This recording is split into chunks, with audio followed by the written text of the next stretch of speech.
Specialization is the key, and the other word that goes along with it is expertise. There are many journalists out there, and the key question is, what do you know, or what can you learn if you don't have enough knowledge in it that others don't? This is the question of scarcity, like it is in any other parts of life. And if you have knowledge, talents, passions, in areas that we're talking about, whether at the moment it is social justice, it is environment, it is climate overall, it is the rethinking of the social compact. It's you can go on and on of the kinds of things that are in front of us.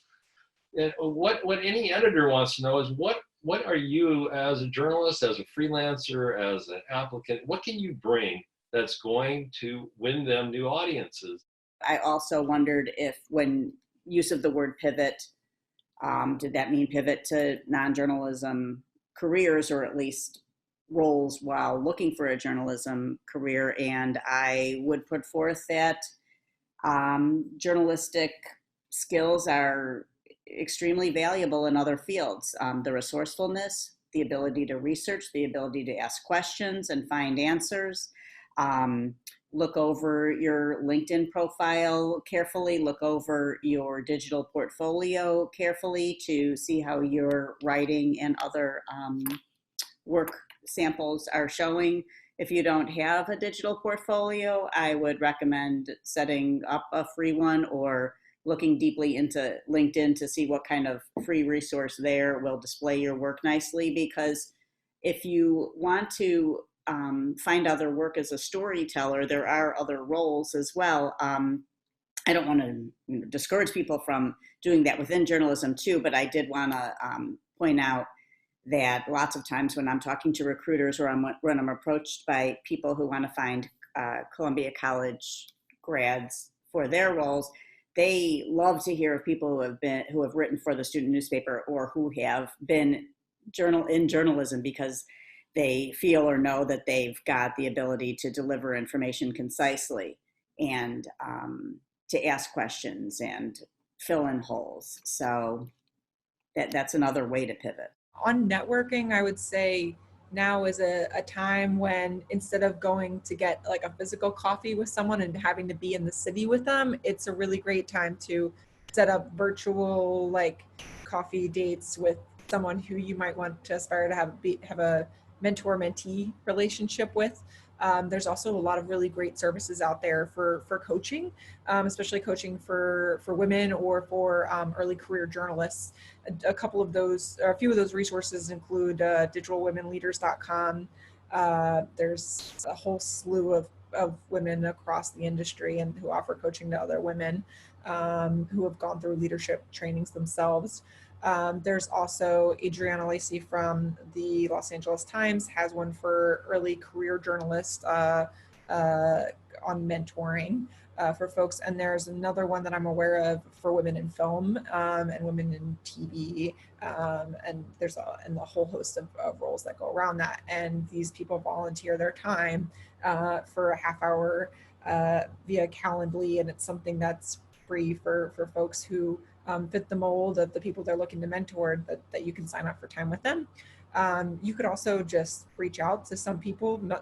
A lot of folks are busy and a little overwhelmed with life right now. So if they're not able to sit down and talk with you at that point, it's not something personal. It's probably just something that they've got going on. But that might be another avenue and opportunity, if you have something in common with someone, to just reach out and say, hey, I'd love to ask you, a little bit more about your work, and find out, hey, if I'm aspiring to get to that point in 1 or 2 years, could we just chat and then just have you look at some of my clips or my resume or something like that. Folks, you may find that folks are more open to that as well. The comment that was made before about, you don't have to go someplace to have coffee with somebody. I think similarly, I think we're seeing in this period that a lot of border walls are breaking down and people are working everywhere and anywhere. And I think it's more appropriate than ever, if there's anyone anywhere on planet Earth that you want to meet or talk to or pick their brain or write for, now is the time to make that approach. Because people are sort of, getting their heads around the fact that we don't live anywhere, we sort of live everywhere more than ever now. And then the final point I would make is if you do find yourself with downtime, just write. Just keep writing. I mean, you don't. You can publish it on Medium. You could publish it on your own blog. You could do a newsletter. I've hired several people who weren't working for traditional outlets, who were just one person just had a blog, and that's what she did.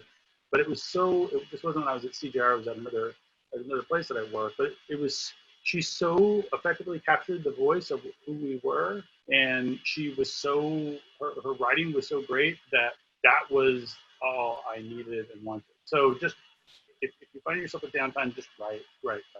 We rely on freelancers occasionally at Block Club.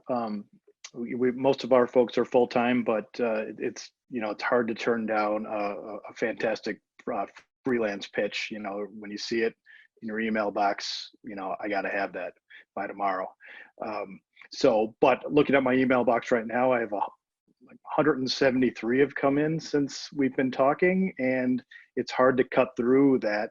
Some of those are bots wanting to place sponsored content, excellent sponsored content on your site. Just add this link, but a lot of them are very talented reporters, and the ones that say, "Hey, I would love to freelance for you," they get filed away and like, "Oh, let's remember her; she could be good." But the ones that come with a couple developed pitches to say, "I want to write this story for you. You must have this. This is a great story." Those are the ones that we write back immediately and say, even if we don't know them, I mean, we'll start backgrounding them right away and see who they are, what they've written before. But the folks, we tell them all the time, like, don't come to us saying we want to write for you. Come to us saying, this is what I want to write for you. Those are the ones that, honestly, that we get almost instant reaction from us.